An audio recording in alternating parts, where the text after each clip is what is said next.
একতা football academy আজকে জোরসিমুল premier league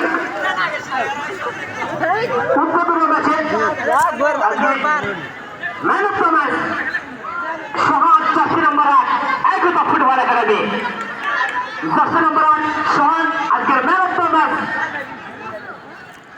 একটি assist এবং একটি গোল বেস্ট পারফরমার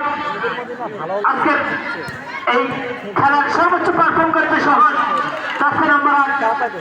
একটি অ্যাসিস্ট করেছে এবং সেই সঙ্গে একটি দুর্দান্ত গোল অসাধারণ খেলেছেন এই সোহান অতিরিক্ত সময়ে খেলা চলছে সেখান থেকে আবার আক্রমণ দেওয়ার চেষ্টা রয়েছে ইকবাল ক্যাপ্টেন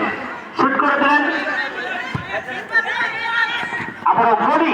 জিতে সুমন তার গ্রাফকে বন্দী করে নিলেন আজকের ম্যাচের এই মধ্যবর্তী খেলা